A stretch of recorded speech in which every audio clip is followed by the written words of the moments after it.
আসসালামু আলাইকুম প্রিয় শিক্ষার্থীরা, আশা করি তোমরা অনেক ভালো আছো।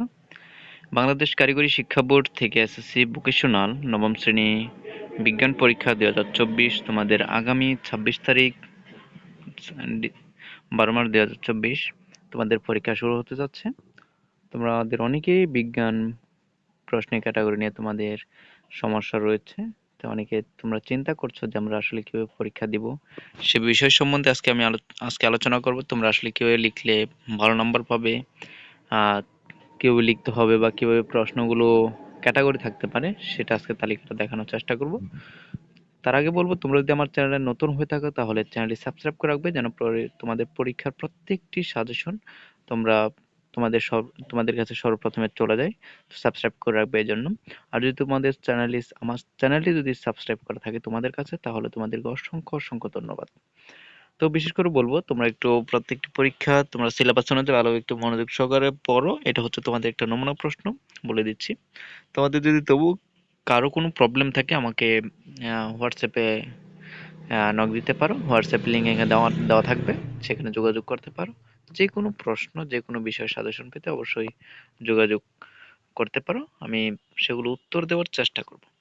তো প্রথমত বলবো, তোমাদের এখানে বিশেষ করে পরীক্ষা হবে তোমাদের 2 ঘন্টা এবং তোমাদের পূর্ণমান হবে 30 নম্বরের। এখানে প্রথমত ক ও খ বিভাগ থেকে 3টি প্রশ্ন থাকবে, যে কোনো 2টি প্রশ্ন উত্তর দিতে হবে। গ বিভাগ থেকে 2টি প্রশ্ন উত্তর দিতে হবে, যে কোনো একটি প্রশ্ন উত্তর দিতে হবে। গ বিভাগ থেকে 2টি প্রশ্ন থাকবে, যে কোনো একটি প্রশ্ন উত্তর দিতে হবে। তো মূলত এখানে দেখো, তোমরা একটু অল্প লক্ষ্য করলে দেখবে যে এখানে বলা হয়েছে স্থিতি জড়তা কি। স্থির বাস বা ট্রেন হঠাৎ চলতে শুরু করলে যাত্রীরা পেছনের দিকে হেলে পড়ে কেন? দেখাও যে বল সমান ভর গুণ ত্বরণ। এটা এটা মানে কি? আর তাপ কি? 4°C তাপমাত্রায় পানির ঘনত্ব একক ধরা হয় কেন? ব্যাখ্যা করো। চিত্রে প্রথমে দাগ পর্যন্ত পানি ছিল, তাপ প্রয়োগে প্রথম দিকে দাগ নেমে বিতে আসে, এরপর বাড়তে থাকে এবং এক সময় সিতে উঠে স্থির হয়। তবে তরলের প্রকৃত প্রসারণ কত নিরূপণ করো। এখানে এটা তোমাদের বিশ্লেষণ করতে হবে। 3 নম্বর হচ্ছে তোমাদের শক্তির কোয়ান্টাম তত্ত্ব কি? ডি ব্রগলি তরঙ্গদৈর্ঘ্য কি? ব্যাখ্যা করো। হাইজেনবার্গের হাইজেনবার্গের অনিশ্চয়তা নীতি থেকে কি কি বিষয় ব্যাখ্যা করা যায়? ক্ষয়ভাগ থেকে তোমাদের রয়েছে এখানে আন্তঃআণবিক শক্তি কাকে বলে? আন্তঃআণবিক শক্তি বলতে কি বোঝায়? বরফ, পানি ও জলীয়বাষ্পের মধ্যে কোনটিতে তাপমাত্রা বেশি থাকে? পর্যায় সারণীর অষ্টক তত্ত্বটি লেখো। তারপর রয়েছে ফ্লোরিনের তড়িৎ ঋণাত্মকতা অন্য সকল মৌল অপেক্ষা অধিক কেন?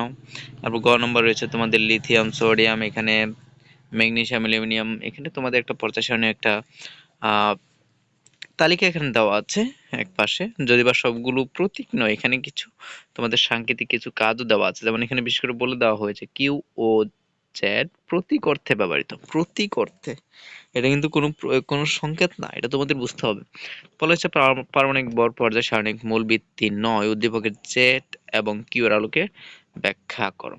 তারপর তোমাদের দেখো, রয়েছে তোমাদের 6 নম্বর রয়েছে জৈব অণু বলতে কি বোঝায়? জীবনের বৃত্তি বলা হয় কেন? জীবনের বৃত্তি বলা হয় কেন? অজৈব অণু থেকে জৈব অণুর সৃষ্টি ব্যাখ্যা করো। এরপর গ বিভাগ থেকে রয়েছে তোমাদের 2টি প্রশ্ন। 2টি প্রশ্ন থেকে তোমাদের একটি প্রশ্ন উত্তর দিতে হবে। সেখানে তোমরা দেখতে পাচ্ছ 6 একে 6। এখানে একটি প্রশ্ন লিখলে তোমরা মূলত 6 নম্বর পাবে। তো এখানে দেখো জিন কি? ডিএনএ কে বংশগতির রাসায়নিক ভিত্তি বলা হয় কেন?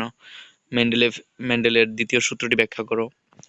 8 নম্বর হচ্ছে সালোক সংশ্লেষণ কাকে বলে? সালোক সংশ্লেষণ কাকে বলে? বিক্রিয়ার মাধ্যমে দেখাও। বিক্রিয়ার মাধ্যমে দেখাতে বলা হয়েছে। তারপর সালোক সংশ্লেষণ প্রক্রিয়ার সৌরশক্তি কিভাবে রাসায়নিক শক্তিতে পরিণত হয়েছে? আশা করি তোমরা এখানে বুঝতে পেরেছো। তোমরা এখানে প্রত্যেকটির প্রশ্ন তোমরা যে যে বিভাগ থেকে লিখছো সেই বিভাগের প্রশ্নগুলো উত্তর সে নাম্বার দিয়ে সেইগুলোর উত্তরগুলো ভালোভাবে দেওয়ার চেষ্টা করবে। এখানে আমি যদি একটু বলি, তোমাদের হাতের লেখাগুলো সুন্দর করে লেখার চেষ্টা করবে, কারণ হচ্ছে তোমাদের এখানে মূলত তোমাদের হাতের লেখার উপর ভিত্তি করে কিন্তু অনেক ক্ষেত্রে তোমাদের নাম্বার সিলেক্ট করা হয়। কারণ হচ্ছে যে স্যাররা তোমাদের খাতাগুলো কাটবে, সেই খাতাগুলো তোমাদের যদি লেখা স্পষ্টই না থাকে, তাহলে কিন্তু খাতাগুলো তো ভালো নাম্বার আসবে না। তুমি দেখবে ভালোভাবে খেয়াল করে, যে অনেকের পড়া ভালো কিন্তু লেখা সুন্দর নেই, দেখবে ওর নাম্বার কিন্তু কম আসে বিশেষ করে। তো এই জিনিসটা খেয়াল রাখতে হবে। উম, তোমাদের প্রতি অনেক অনেক শুভকামনা রইল। পরীক্ষা ভালো রেজাল্ট করো, ভালোভাবে পড়াশোনা করো এবং প্রত্যেকটি পরীক্ষার সাজেশন পেতে আমাদের চ্যানেলটি সাবস্ক্রাইব করে রাখো, যেন তোমাদের কাছে সর্বপ্রথমে চলে যায়, তোমরা পেয়ে যাও প্রত্যেকটা পরীক্ষার আর সাজেশনগুলো পেয়ে তোমরা একটা প্রস্তুতি নিতে পারবো। আজকের জন্য এতটুকুই প্রিয় শিক্ষার্থীরা, পরবর্তী ভিডিওতে আবারও দেখা হচ্ছে, আবারও তোমাদের সাথে সাক্ষাৎ হবে। তোমাদের কোনো কোয়েশ্চেন থাকলে, কোনো প্রশ্ন থাকলে আমাকে হোয়াটসঅ্যাপে যোগাযোগ করতে পারো। ধন্যবাদ প্রিয় শিক্ষার্থীরা।